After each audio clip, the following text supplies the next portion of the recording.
evening and welcome to Tucker Carlson tonight. It's weird to say it, but this is the last day of the Trump administration. If you supported Donald Trump, that's a sad thing to face after 4 years.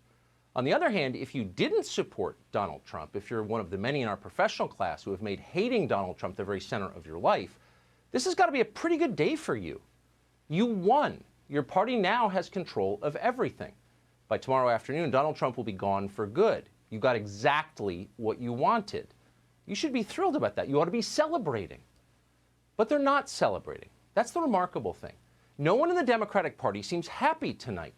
They're angrier than ever. Instead of taking victory laps, they are plotting revenge against the people they just beat. They're thinking of new ways to injure and humiliate and degrade their political opponents, make it impossible for them to work again, throw them in jail, destroy their lives. It's hard to describe how weird and strange and awful this is to watch. Imagine winning a tennis match in straight sets, then immediately leaping over the net and smashing your opponent in the face with your racket. It wasn't enough for you to win. You had to inflict physical pain. You couldn't be happy until another human being screamed in agony. What kind of person would do that? Well, the kind of people we're watching now, the kind of people who are even more vicious when they win. The leaders of the Democratic Party have now decided that 74 million Trump voters weren't just wrong or misguided. They didn't simply back the wrong guy or have incorrect opinions or fail to see the obvious truths. No, the threat they pose is graver and more serious than that, more dangerous. These 74 million Trump voters are, in fact, terrorists. Okay, question? Yeah, go ahead. Sure. She's shocked that I picked her. No. She's like in a state of shock. I'm not thinking, Mr. That's President. okay. I know you're not thinking. You never do. I'm sorry? No, go ahead. Go ahead. Bad Barbie, bad Barbie, bad Barbie. Those are naughty thoughts. You've called women you don't like fat pigs, dogs, slobs, and disgusting animals. Your Twitter account Only has Rosie several... O'Donnell. Is that the choice? Bellevue or Nuremberg? Bill Nye joins us now. Bill, it's great to see you. That doesn't sound like science to me, Bill Nye, the science guy. That sounds like something very different. So cognitive dissonance is not a delusion. It's a feature. It's human nature.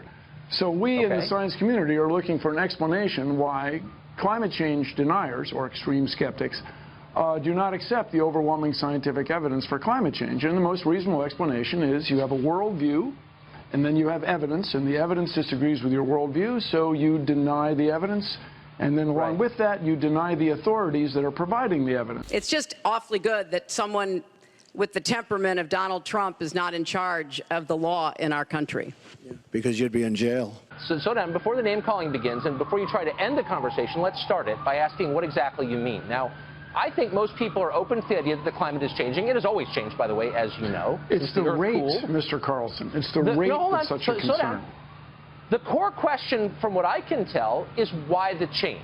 Is it part of the endless cycle of climate change, or is human activity causing it? That seems to be the debate to me, and it seems an open question, not a settled question, to what degree human activity is causing that. Is that not an open question? It's not an open question. It's a settled question. Human activity is causing climate change. We give state dinners to the heads of China. I say, why are you doing state dinners for them? They're ripping us left and right. Just take them to McDonald's and go back to the negotiating table. Seriously. To what degree? To a degree that it's a very serious problem in the next few decades. But wait, stop. Wait, no, you said it's a settled point, and I'm asking a very precise question. It's a settled point. Okay, then if you'll elucidate it for me, I'd be grateful. To what degree is climate change caused by human activity? Is 100% of climate change is caused by human activity? Is it 74.3%? It's settled science. Please tell us to what degree human activity is responsible. So the word degree is a word that you chose, but the speed that climate change is happening is caused by humans. Instead of happening on timescales of millions of years, or let's say 15,000 years, it's happening on the timescale of decades and now years. Now, you know, I offered... Wait, but hold on. But to what extent is human activity responsible for speeding that up? I mean, please be more precise. If that's the number you want. You know, last night, I called Hillary a nasty woman. But this stuff is all relative. After listening to Hillary rattle on and on and on, I don't think so badly of Rosie O'Donnell anymore. In fact, I'm actually starting to like Rosie a lot.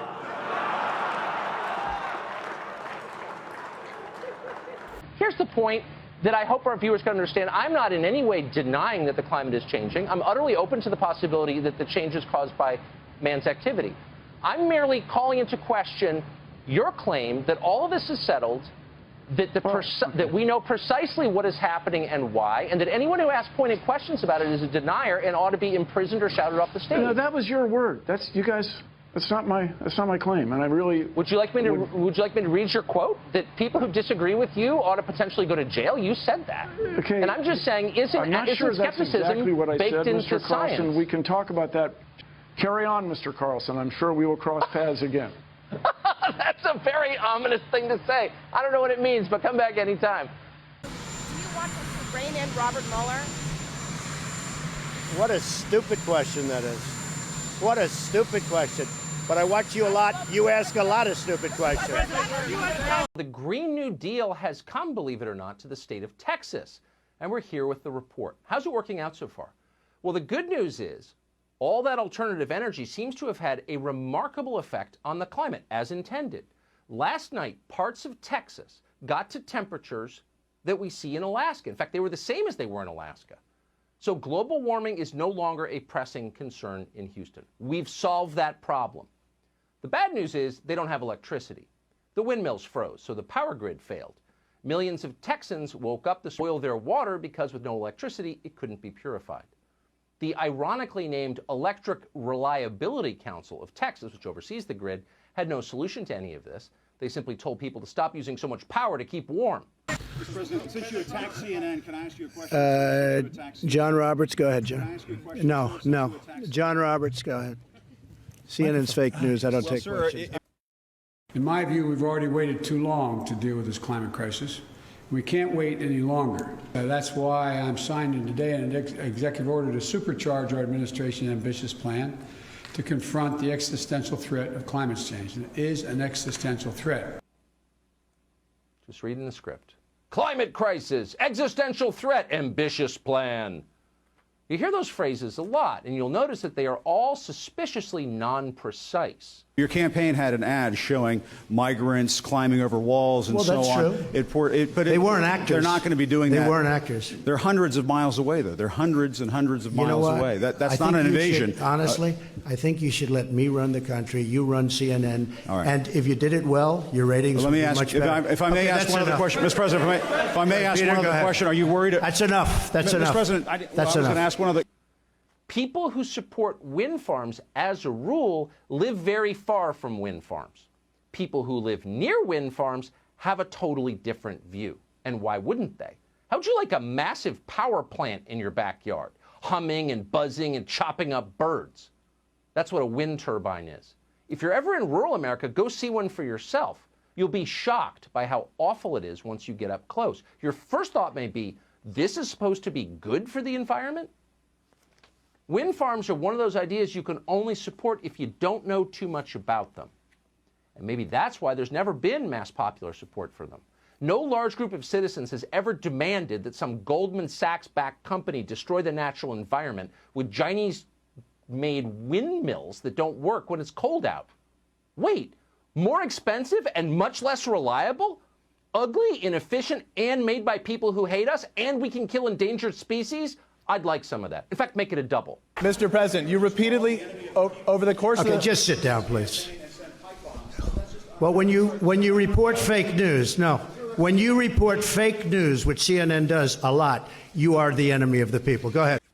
There's a lot of people now that are blowing back on the Green New Deal. They're like, oh, it's impractical. Oh, it's too expensive. Oh, it's all of this. If we used to govern our dreams that way, we would have never gone to the moon. And when the planet has been in peril in the past, who came forward to save Earth from the scourge of Nazi and totalitarian regimes? We came forward. Oh, it's impractical, mocks a guy who's literally never had a job.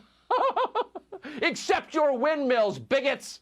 Why not sign the other bills, though, so some of these workers can get paid, the government You get think more? I should do that? Yeah, do you think I should do that, John? Well, I mean, it's not for me to say that. I watch your one-sided reporting. Do you think I should do that? John, it's no, not seriously, my John, do you think I should just sign? Well, the argument has been made that you can sign these bills that have nothing to do with border security. Do you think I should just sign? Mike Lindell, he sells pillows. Why has he been censored? The government can start working. So you would do that if you were in my position? You'd do that? I'm not in your position. I'm asking you if that's something you will do. I'm asking you, would you do that if you were in my position? If you would do that, you should never be in this position. Because you'd never get anything done. Virtually everywhere socialism or communism has been tried, it has produced suffering, corruption, and decay. Socialism's thirst for power leads to expansion, incursion, and oppression. All nations of the world should resist socialism and the misery that it brings to everyone. Mr. Trump, take 30 seconds. Let me just, he wants to be a tough guy. A lot of times, you'll have, and it doesn't work very well with How tough is it to take property from an elderly woman? Let me talk. Quiet. How tough is it? A lot of times,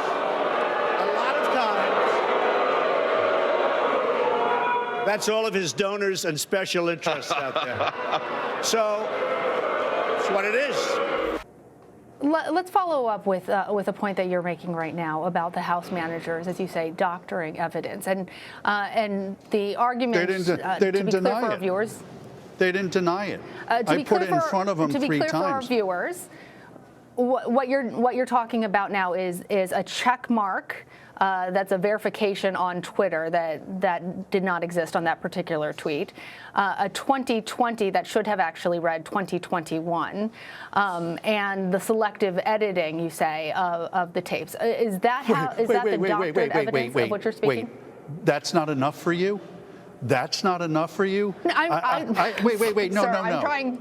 I'm not a juror in this trial. What I'm trying to be clear for our viewers is what you're referring to, because not everybody has been following. It's not okay to doctor a little bit of evidence. Respectfully. I have not said it is okay. Ma'am, your question is I want to be clear for our viewers. Listen, what has to happen is I want to be clear for our viewers about what exactly you're saying when you say doctored evidence. The media has to start telling the right story in this country. The media is trying to divide this country. You are bloodthirsty for ratings, and as such, you're asking questions now that are already set up with a fact pattern. I can't believe you would ask me a question indicating that it's all right just to doctor a little bit of evidence. There's more stuff that we uncovered that they doctored, to be frank with you, and perhaps that will come out one day. For too long, politicians have tried, have they tried, to centralize authority among the hands of a small few in our nation's capital. I see them all the time. Bureaucrats think they can run over your lives, overrule your values, meddle in your faith, and tell you how to live, what to say, and where to pray. But we know that parents, not bureaucrats, know best how to raise their children and create a thriving society. It's definitely funny, though, when Democrats joke about murdering their political rivals. If you had to be stuck in an elevator with either President Trump, Mike Pence, or Jeff Sessions, who would it be? Does one of us have to come out alive?